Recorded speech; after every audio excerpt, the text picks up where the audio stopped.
Hey everybody, welcome to Bestie Book Reviews. I'm here with my bestie Mandy. And I'm here with my bestie Jessica. So it's that time again. It is time for our weekly reading wrap-up, or what we call our bestie book tea. So go grab your favorite beverage. I've drank almost all my tea. Coffee. Oh, I'm glad one of us is drinking tea during this time. Yes, I always drink tea. And your favorite coaster. And let's get started with our bestie book tea.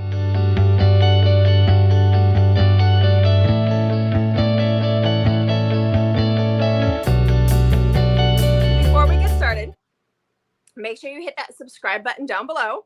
We're still doing our Road to 1K giveaway. And so when we hit 100 subscribers, we're going to be giving away this book from the Bell Book Box. This is the Candy Steiner Make Me Hate You Bell Book Box edition. It is signed by Candy. Right there on the second page. It has the sprayed edges. And it is the hardback. You cannot purchase this. This was a Bell Book Box exclusive, and we just happen to have one that we will be giving away when we hit 100 subscribers. So make sure you hit subscribe. Make sure you hit the like button.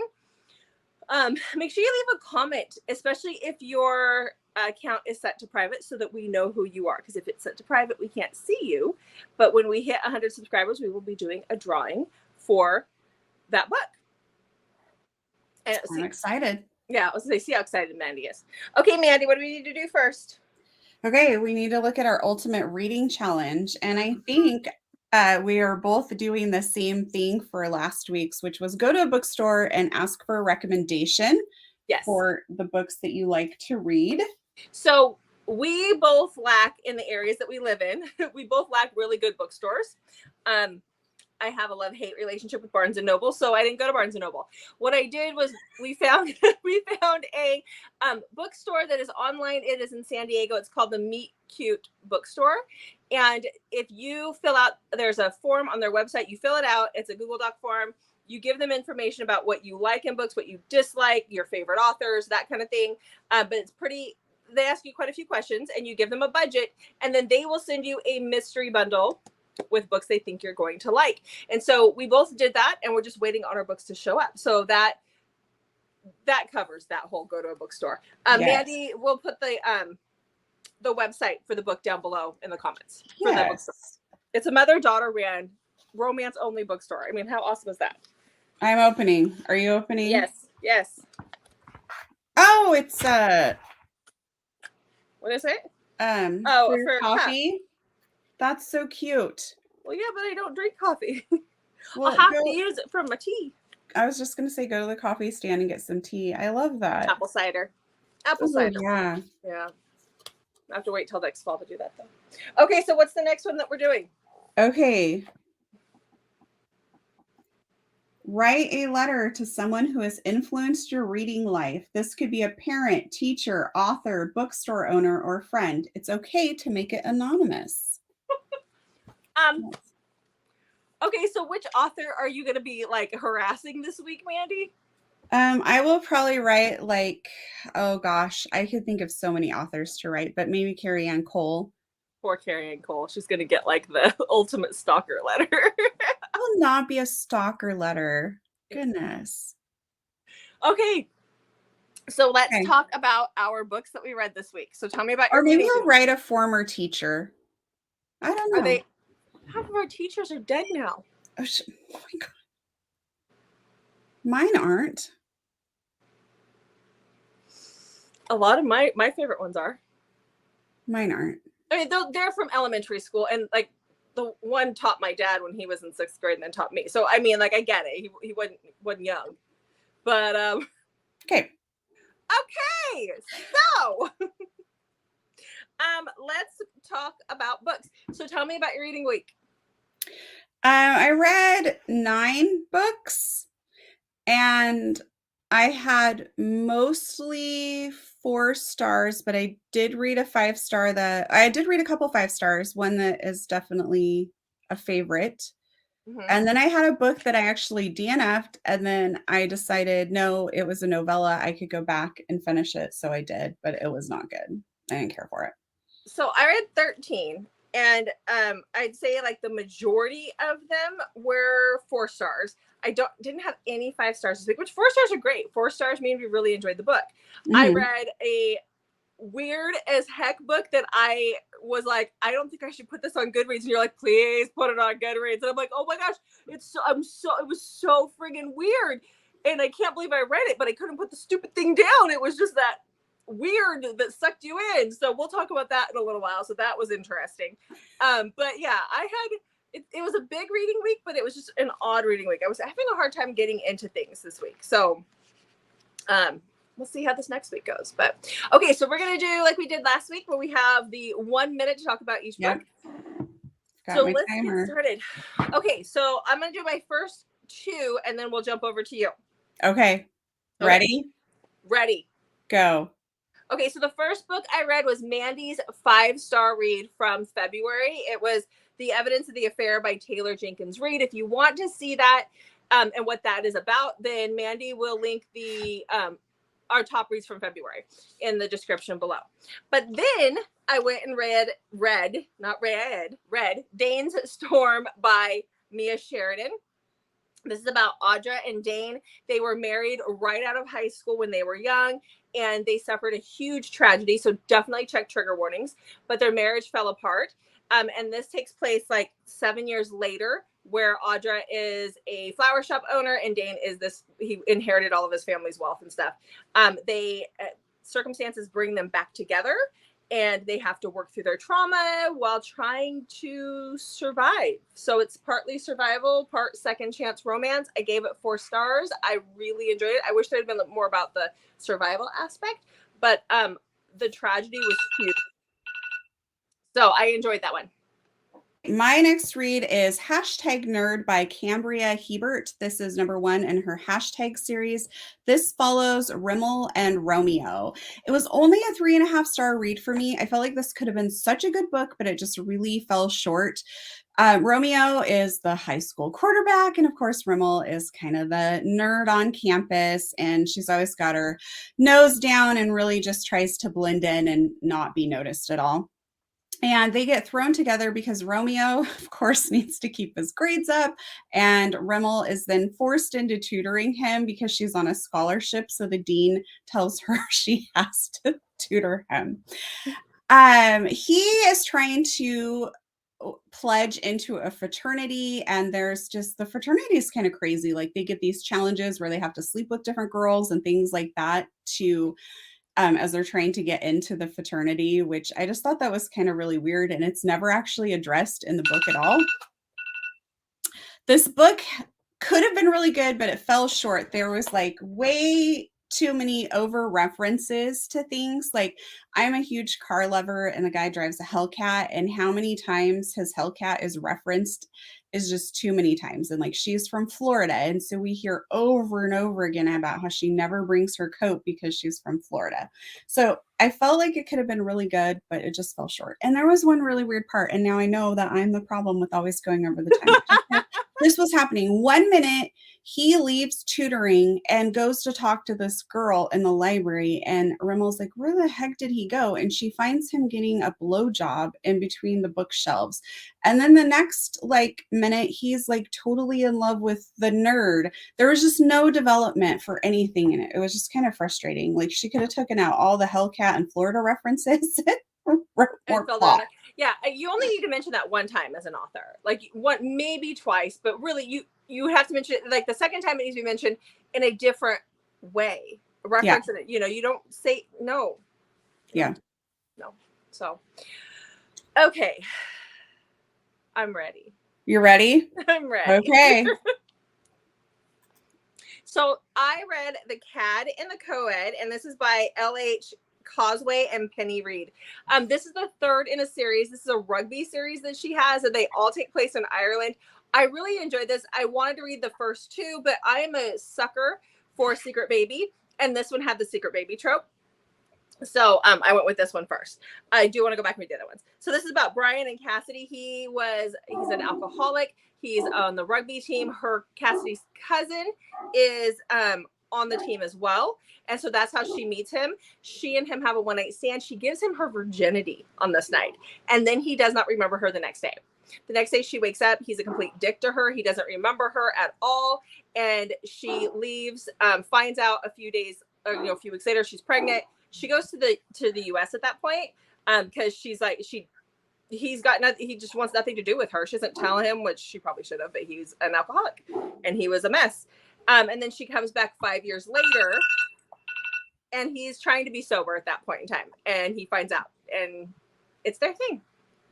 I love the rugby part of this. There was a lot of rugby stuff and I don't even know rugby. I told you, this is the one I had to like, there was 2 rugby books I've read this week, and there was one I called you. I was like, I'm watching YouTube videos on rugby because they talk about their legs being like tree trunks, and I need to see this. I need to see if this is a thing. It is a thing. Okay, so tell me about your next book. Okay, my next book, let me start the timer, was What Was Meant to Be by QB Tyler. This was a 4-star read for me. This follows Jacob. He gets an invitation in the mail for Whitney's wedding. Jacob is Whitney's parents, not just the dad, but the parents' best friend. And he's been gone for 3 years because he left because him and Whitney, when she was 18, started a relationship. And he realized that it just couldn't really go anywhere. And so he thought what was best for Whitney was for him just to leave and break up with her, and she could move on with her life and have like a normal life. Well, when he gets that wedding invitation, he realizes, oh my gosh, Whitney is everything. And so he comes back to try and get her back, basically. And her fiance Parker is just not painted in a very good light. Like, he's definitely written so that we won't like him. This is obviously age gap, but the thing about the book is that I love age gap, but there was just no angst for me, really. It was just like everybody was drinking and it was very, very smutty. So if you're just looking for a smutty read and you're not really wanting to try and have deep connections to characters, this is the book. But I just didn't connect to the characters like I'm used to in that age gap romance. Yeah, I need the connection. Yeah. So, okay, so then I read, whenever you're ready there. Okay. Go. So I read Grieved the Loss. It's by Adelaide Forrest. It is the 3rd book in her Blondie Crime Syndicate series. So it's Mafia. This is about Kala and Riker. So Kala, her husband was a crooked cop that was an informant for the Mafia people. He gets killed. And she's home alone, widowed with 2 little ones at home. And so her husband hadn't set up any kind of funding for them or any kind of life insurance. He was crooked. He had a whole lot of issues going on there. And so she has this benefactor who comes in and says he will take care of the family for a year. That is Riker, and he is the enforcer of the Mafia. And so he takes care of them for a year without her knowing who he is. And then after a year, he's like, well, she's done grieving. She's mine now. And so he comes in and takes them out of their home and takes them to his house and is like, you're mine now. I loved it. It was so good. It was a 4 or 4.5. It was so good. I love that he was like, nope, you're mine now. So I read the first book in the series, not the second one. And then I read this one. I do need to go back and read the second one. It made sense to me because I read the first book, but it would have been even better had I read them completely in order. All right. Mm-hmm. It sounds like something you would like. You know it. Okay. My next book is The 4-Leaf by Lee Jacques. I don't know how to pronounce her last name. I need to find that out because she's a fabulous author. I've been reading her Holly Night novella series. It's really good. This is The 4-Leaf, so it's obviously like St. Patrick's Day kind of themed. They own the Samantha and her sister. They own the 4-Leaf, which is a hotel, and they're running it. Adrian's family has some involvement in the hotel, and so Samantha and Adrian have been best friends since childhood. Adrian's now a famous sports star, and he comes back and kind of helps out around the hotel, and Samantha and Adrian have been very attracted to each other, but neither one of them wants to act on it because they're afraid of ruining their friendship. And then this encounter, when he comes back, they decide that they're going to act on it. And Adrian is described as having primal needs. And I guess it's like a kink or something that is being written here, where he likes to do like hide and seek and like run after her and get her and that sort of thing. Mm-hmm. It's listed as like erotica and BDSM, but I didn't really, I mean, it's definitely a quick, fun, smutty read, but I didn't really get the BDSM thing yet, other than like that they play hide and seek where he like comes for her. Yeah, that doesn't sound like it was done right. No, it's a really good read. It was a 4-star read. I just didn't quite see when No, I it's mean that saying, like, it was has probably that warning at the beginning, but maybe it could be triggering for some people. I don't know. being chased. Yeah. Yeah. So, okay, now we're going to talk about the crazy book that I read. Oh my gosh. Seriously. Oh, I can't wait. So, Go. this book is called, oh my God, Breeding with Bigfoot by Siggy Shea. Now, this was recommended in one of my reading groups, and I was like, what the hell? So I started reading it, and I was like, a few pages into it, I was like, what am I doing? This is insane. But I could not stop reading this book. Bigfoot's a disaster. Like, this girl goes camping with her boyfriend in the woods, and she hears noises, so she like leaves in the middle of the night the tent, climbs up a tree, and then watches Bigfoot come into her tent and have a fun night with her boyfriend. I mean, and then it goes from there. It's insane. His boy parts, his dinglings, grows and changes with to accommodate what area it's hanging out in. Like, he was dragging it on the forest floor when he was walking to the tent. She thought it was a club. I mean, it was insane. I kept reading this going, oh my God, what am I reading? I literally wrote down here, WTF was I reading? Or what was I thinking? It was insane. I gave it 2 stars.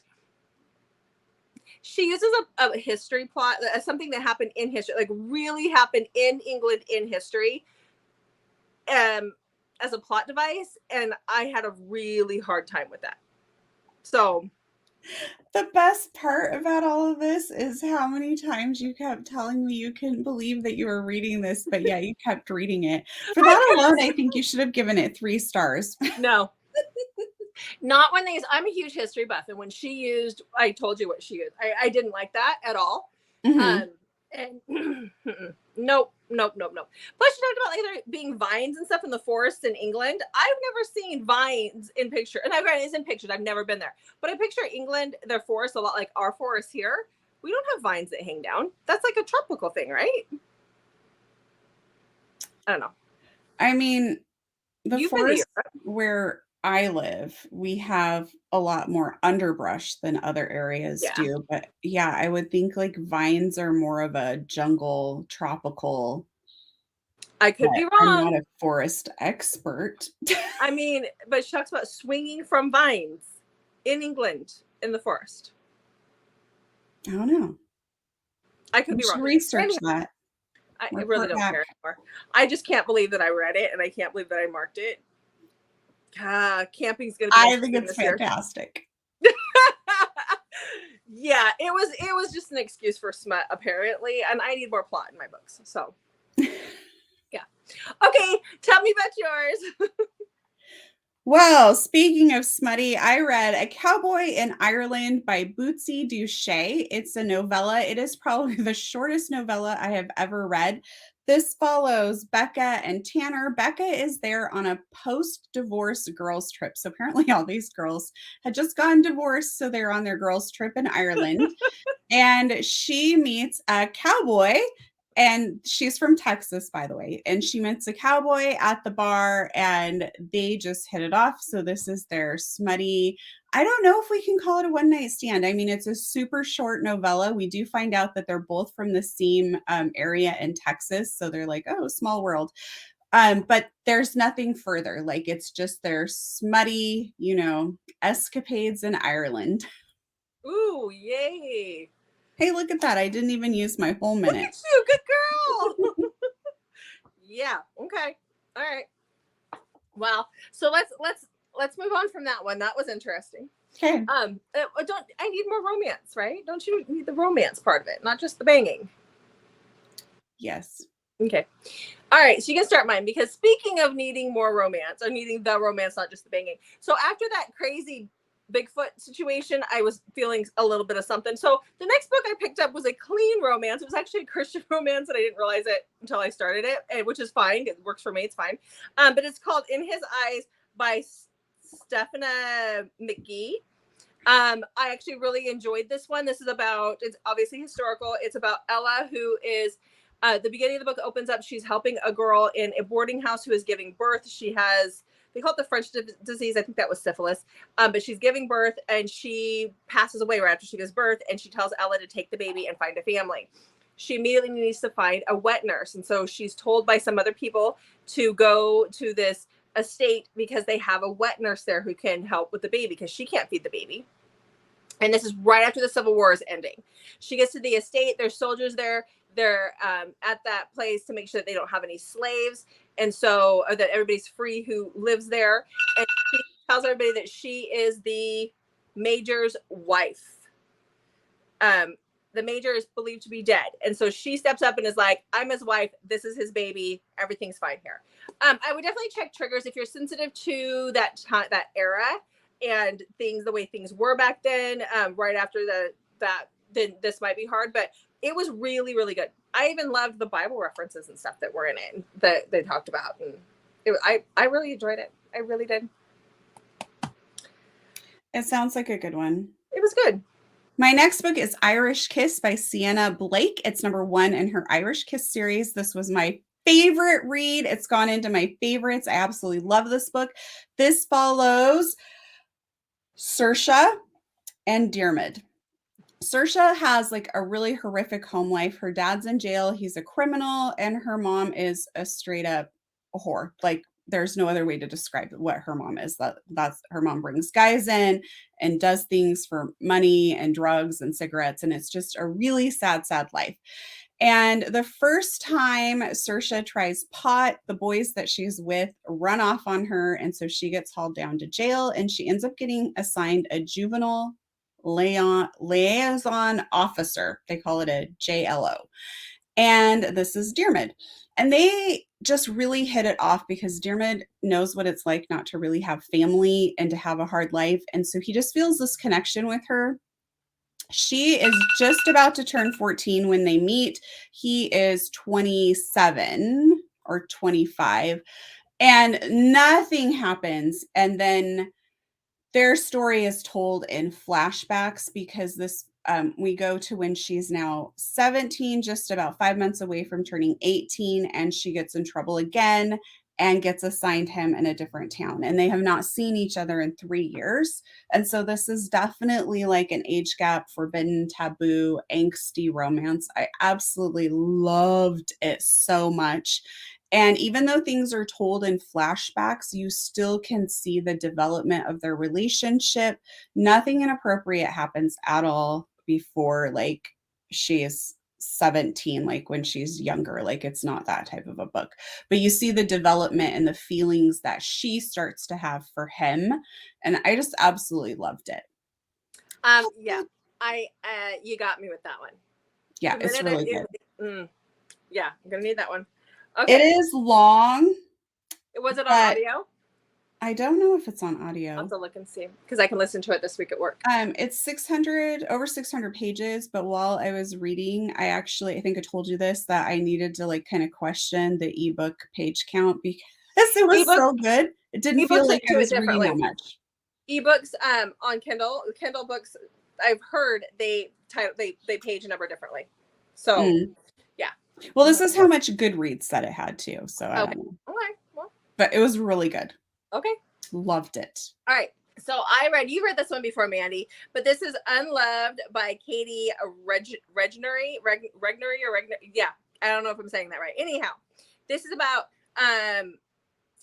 Bryn. Bryn has experienced this tragedy and she lost somebody very close to her. And so she decides to go hiking his favorite mountain I believe it was in Maine. And when she's hiking this mountain to try and, say goodbye to this person, she gets attacked by somebody else and is injured pretty badly. And that is when Cassidy finds her. And Cassidy is living in a cabin that his family owns up in this area. And he's been living there for years because his father was a serial killer. And he feels that if he has children of his own or, meets somebody, that he's eventually going to become a serial killer himself. He believes it's genetic, and his mom and him have done all this research in genetics and stuff and whether or not that trait carries on. And so he finds her and he brings her back to his cabin to help her get better. And then the story goes from there. So you have a very tortured type hero, a virgin hero, and somebody else. I would definitely check triggers. There's a lot of triggers in this book as far as like a lot of tragedy for both people around. So, but it was good. I gave it 4 stars. I saw that you were reading on this on Goodreads, and I was like, oh, I can't wait to talk about this. Yeah, we'll talk I really enjoyed it. I enjoyed it a lot too. Yeah, there's a lot of heartbreak in that book. Yeah, and I think that's probably why. Like I felt the heartbreak. I kind of needed a little bit more for it to be a 5-star. I don't know what it was. I just needed a little bit more for it to be a 5-star. But it was good. It was really good. I can't remember if I rated it 4 or 5 stars. You gave it a 4-star. Did I? Yeah, I remember looking to see what you gave it.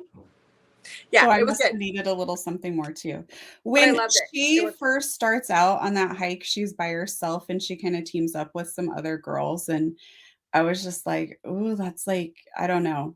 I've watched too much Dateline, I think, for me to be like, why would she go hiking all alone like that? Yes. I wouldn't let my daughter go hiking all alone like that. I mean, she was an adult, so I don't think that parents really I don't care. Say, I still wouldn't. That's cute that you think you're going to be able to control your kids when they're adults. I know. It's sad. I'm realistic. I know it won't happen, but I want to. So, okay.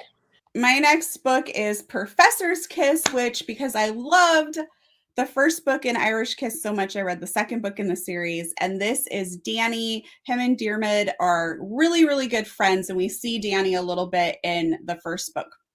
This book, oh crap, Jessica. How did you, I'm going to have to start over, darn it. How did you pronounce the Eilish name again? Eilish. Like Billie Eilish. Well, I say it Eilish.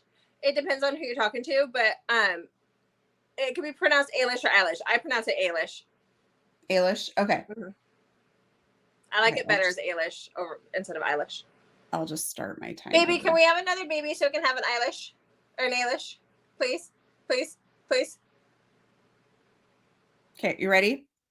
Yeah. Okay, my next book is Professor's Kiss, which is the second book in the Irish Kiss series.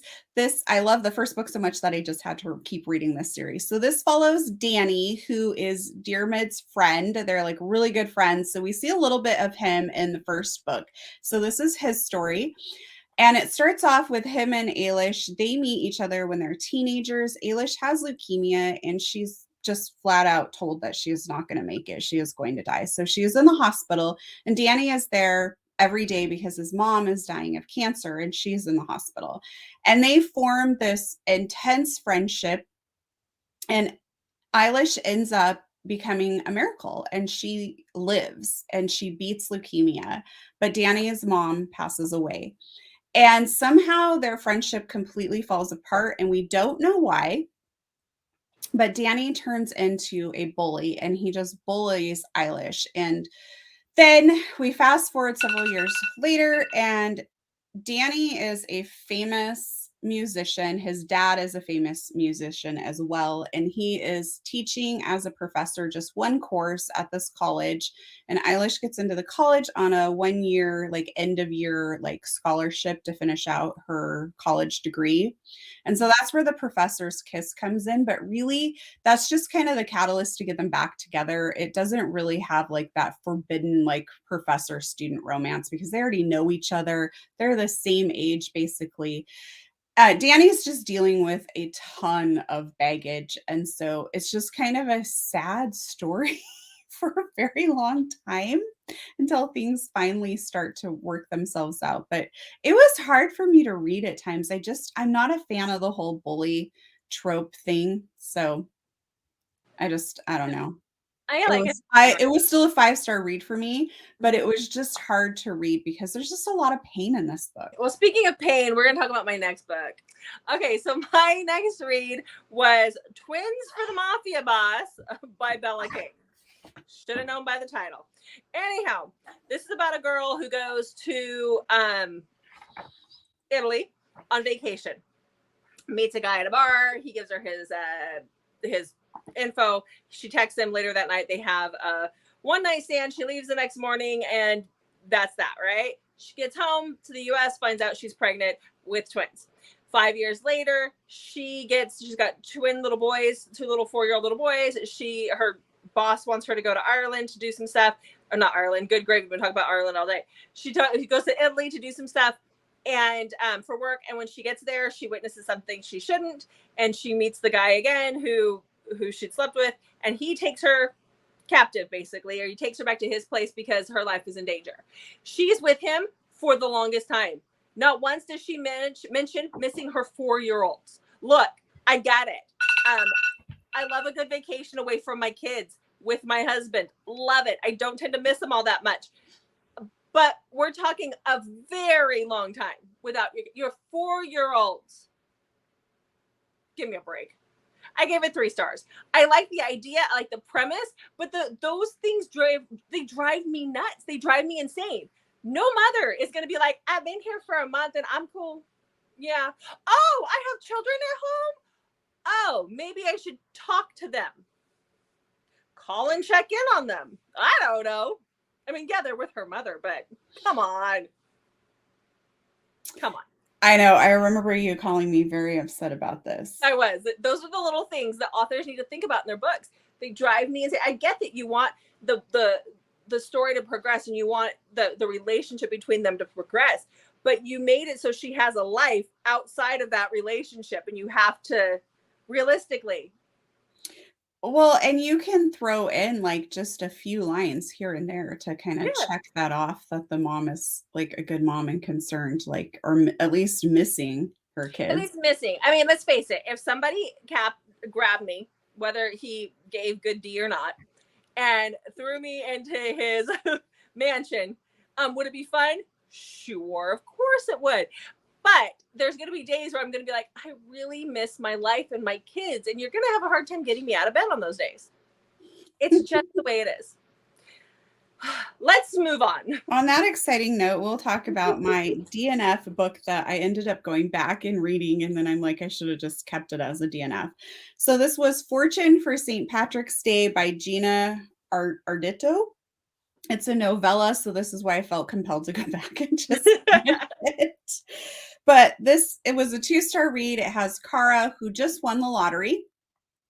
And she's got to deal with kind of basically the ramifications of this, because she doesn't have a great, like, she's on her own, but her family is not super great. Her brother is a drug addict. And so she knows as soon as they find out that she's won this money, they're going to hunt her down. And so she's very concerned about that.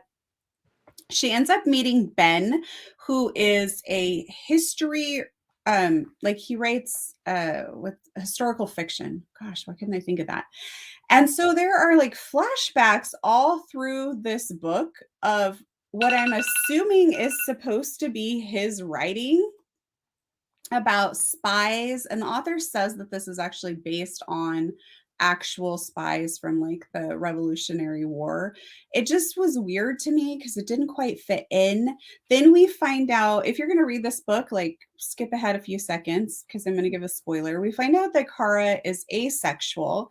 And then Ben's like, oh, wow, I think I'm asexual as well. Then all of a sudden they're in a romantic relationship, but none of these things are ever, I get it's a novella, but you have to still develop some stuff. You can't just be like, this character's asexual and then never do anything really with it. Mm-hmm. And it was just so much stuff happening, but nothing was happening, if that makes sense. So it just really lacked development and how everything was going to work out. Like, I was like, there was no connection for me with the characters, and just basically nothing was developed. It was like a whole bunch of randomness. Interesting. Yeah, I'm going to pass on that one. Yeah, I don't recommend it. Okay, good. All right. Well, I read another one that was a novella. My next read was a novella. But this one, everybody should read anyway. So this one is The King's Spinster Bride. It's by Ruby Dixon. Again, I found a couple Ruby Dixons that I haven't read yet. This is in her Aspect and Anchor series. So this is not Alien. This is fantasy, basically. And so this is about Princess Hala. When she's 16, her father has taken this little barbarian boy captive. He is the son to the leaders of that tribe, and they're attacking the castle. And so she has taken that 8-year-old boy, and she has hidden him so that nobody comes and does anything to him, as far as taking him and killing him, you know, in front of the masses or whatever. And so she protects him. Well, her dad dies that day, and this kid's dad takes over. And so this book takes place 16 years later, when she is in her 30s and whatever. There's a 6-year or an 8-year age gap between the two of them. And she's been sequestered to like this nunnery basically for her whole life. And he shows up, the kid shows up, and he's like, we're going to get married. We're going to get married. We're going to join our two houses. We're going to get married. And it's a 3-day long celebration, and it's a very kinky wedding ceremony. But it sets the premise for her Aspect and Anchor series, which I love her Aspect and Anchor series. It is so good. So yeah, it's a short read. It's fun. But it's good. Mm-hmm. Okay, my next read was Roomies by Christina Lauren. This follows Holland and Calvin. Holland is just kind of getting by in life. Her uncles are supporting her basically. They kind of created a job for her, and they help her pay her rent in New York while she's just kind of floundering a little bit trying to find her footing. But she has a huge crush on this guy that she calls Jacques, who plays guitar and sings in the subway. And she actually goes out of her way to go there when she knows he's going to be there just so she can listen to him. And her uncle is like this huge Broadway director, and he has somebody leaving. And so she pitches the idea of Jacques, who she finds out is actually Calvin, to come and take this role. Well, Calvin is here from Ireland. He was on a student visa, and it expired 4 years ago, and he never went home. So he can't actually take this amazing opportunity because he can't legally be here. And so this is when Holland decides, Calvin and I can get married. Of course. So they get married, and this is their story. And Holland really, really struggles with feelings of like, what is real? Is Calvin just pretending? Does he really feel this way? Are his feelings confused with the fact that she helped like one of his biggest dreams come true? And I just feel like it was a 4-star read. It could have definitely been a 5-star until we get to that like third act drama that I felt like some of it was not necessary. They just needed to talk to each other. And so that was kind of annoying. Yeah, it's always annoying. But it was a 4-star read. I still really enjoyed it. Just talk, people. Yes. Communication. Yes. It's the key in any relationship. Yes. Yeah. Okay, so then my next read was Have Mercy by N.E. Henderson. This is someone who is going to be in Seattle at the Love in Seattle event. So I was really excited to jump into this book. It was 3 stars. So this is about a girl who is dating this guy in high school. And she's a senior, and she finds out she's pregnant. And the day she finds out she's pregnant, she is abducted and being held by this guy to become to be sold, basically. He's training her. And then we fast forward 18 years later, because we see these in flashbacks. 18 years later, she's best friends with, so our main male character is in a band. So she's best friends with one of the guys in his band. And she is now an FBI agent. And it didn't explain where she was in the meantime and why he hadn't seen her. But when he didn't know that she was pregnant, but she was betrayed by the guy with her best friend. Her best friend started sleeping with him, and he went and married her because she got pregnant. So there's 2 18-year-old boys here who are best friends now. And it was good. Like, the premise was good. Like, it had potential. There was just a lot in this book because you had like the sex trafficking. You had the 2 boys that were both the same age, and he finds out that, you know, that they're brothers. They already knew they were brothers, by the way. It missed the mark. It really missed the mark on a few things. And so that's why it was only 3 stars. There was a lot to it, but it just felt like she tried to shove everything into a book. Yeah. Kind of like my novella. Yeah. Yeah. Yeah. My next book is The Secret by Max Monroe. This is the Winslow Brothers #3 book. And this follows Ty and Rachel. So Rachel is at a club one night with her sister and her sister's wife. And there's like a big club promotion going on, and they're handing out these like little slips of paper with like different challenges on them. And Rachel's challenge says to walk up to the hottest guy and make sure he will never forget you. So she takes her thong off and walks up to this hot guy, dances with him, and then slips him her underwear and walks off. So then Rachel, I think, is like 27. She's going back to school to work on her degree at the same college that her dad is a professor at. And she gets hooked up with this professor that she is going to be his TA while she's also doing some different stuff. And Rachel and her dad have a really bad relationship. Like, he is constantly thinking she's a screw up and trying to tell her what to do and all of this. And their mom had died when she was little. So I think that's where some of this is coming from. And so anyways, the professor turns out to be the guy that she gave her underwear to. And that's how this kind of starts. You know how I feel about the thong thing, right? Why Yeah. do they all wear thongs? Come on. I need a little coverage on the butt. Like, they're just... So it was a 4-star read for me. I just didn't quite connect with the characters. Like, Ty is painted as this, like, he literally goes to every family event. Like, it's a very close family with a new woman, to the point when his brother's wife shows up that they've never met before, he actually thinks it's a woman he invited and forgot her name. Like, that's how bad. But he's also this literature professor who has all these deep thoughts on literature. So like the guy just didn't seem to be the same person at times. So it was kind of hard for me to connect with him. And yeah, I just didn't feel the connection. It was still a good read though. Okay. So then I read My Life in Shambles by Karina Halley. By Karina Halley. So this is about Valerie. She has just broken up with her fiance, and she goes home, and her sisters are there, and they're like, come to Ireland with us over the new year. And so they take a sister's trip to Ireland. She meets a guy in a bar, this dark and brooding guy in a bar, and they have a one-night stand. And so this is Padraig, and Padraig is a professional rugby player, but he's had a concussion and some stuff, so he's not playing right now, and he's having some repercussions from that. So he's having some medical issues that we see in the book. And then at the next morning, he's like, hey, I gotta go home. My dad is dying of cancer, and I've got to go back to this little town called Shambles. Come with me and be my fake fiance. He and his dad didn't have a great relationship, and he wanted to, show his dad that he was okay and that he had a fiance and he was, doing good before his dad dies. And so she at first says no, and then her sisters talk her. And this is what happens with that. It's so good. I loved the rugby aspect, but you need to definitely check triggers, because you have his dad is dying.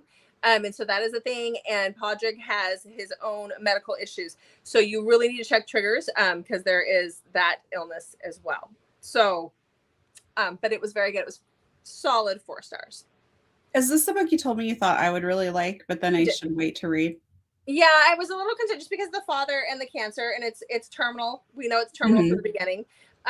So if you can handle that, it was prostate cancer. But then yeah. I think you'd love it. Okay. Yeah. Okay. What else you got?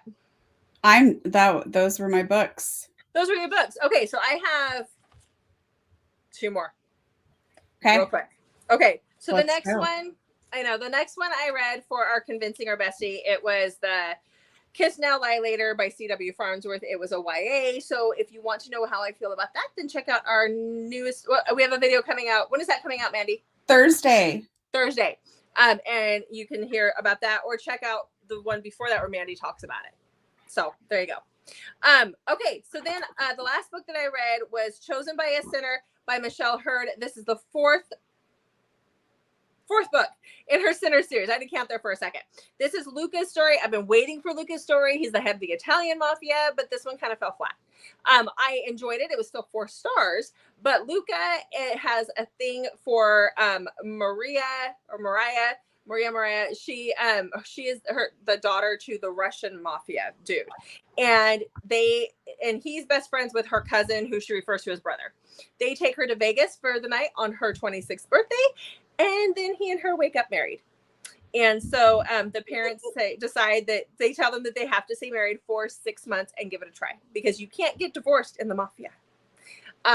So it's their story. It was good. It just wasn't as great as the two that came before it.